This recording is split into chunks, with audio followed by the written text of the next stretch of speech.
मार तोरी रे 7 बजे सरापन के टाइम भाई अभी ले कौनो नया काजन केने बड़ी सरे दादा करे सुना करे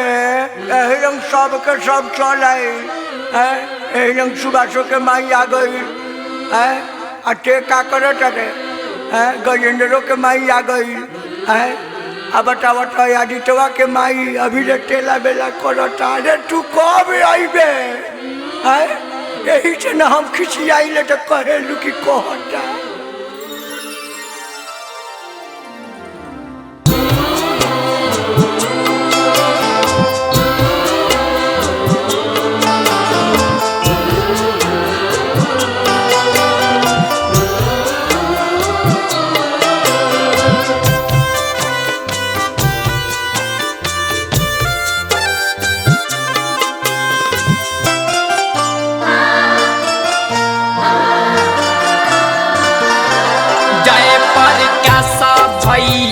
चले ले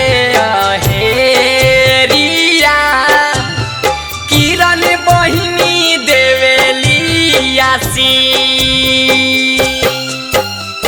जिया तुए मोरा भैया जिया भैया लाख बरी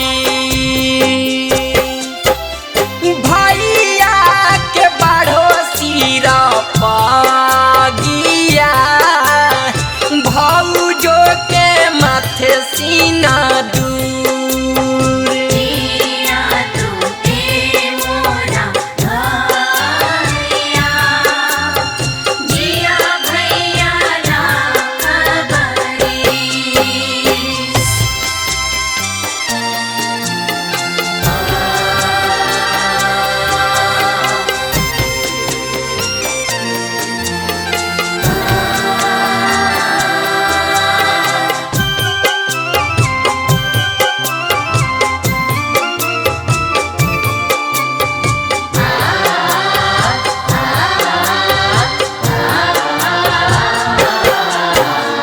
रन में रहब बन में रहब दाग न लागी हो बहिन के आशीष बरुए भगिया जागी हो बबुआ सोने फूल फूलैहा जानी बहिन के भूलैहा अपना बहिना के रखी तू याद अपना बहिना के रखी तू याद हाँ फलत फूलत रही हमेशा आशीर्वाद फलत फूलत राही हमेशा आशीर्वाद रमेश भैया चले ले हेरिया पूजा बहिनी देवेली आशीष अरे जिया तुए मोरा भैया जिया भैया लाख बरी भैया के बाढ़ो सिरा पागिया भौजो के माथे सीना दूर जिया तुके मोरा भैया जिया भैया लाख बरी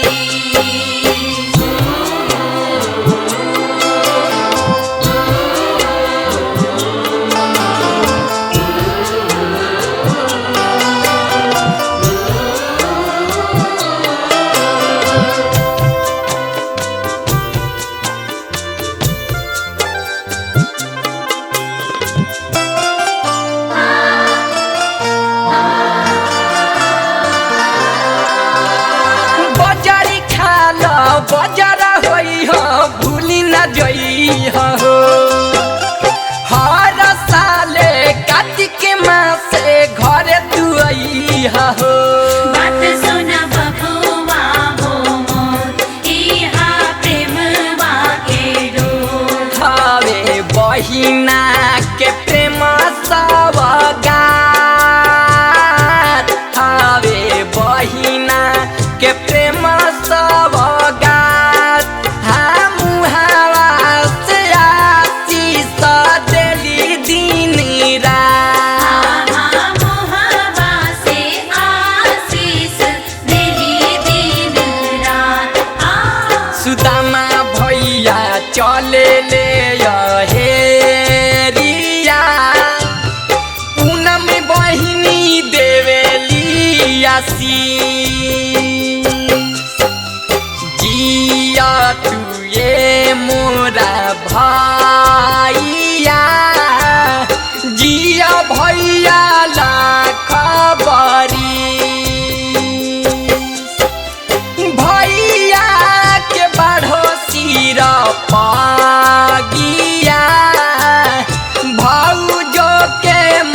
जी के साथ रहेले आदित्य राजा सुबासा जी के साथ हम मिली जुली करे लालो ललन जी से बात मिली जुली करे लालो ललन जी से बात सभे भैया चले ले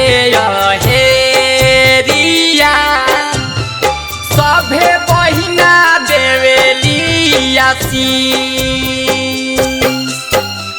जिया तुए मोरा भैया जिया भैया लाख बरी भैया के बाढ़ो सिर फगिया भौजो के माथे सीना दूर जिया तू ए मोरा भैया जिया भैया लाख बरी जय प्रकाश भैया चले ले हेरिया किरण बहिनी देवेलिया जिया तुए मोरा भा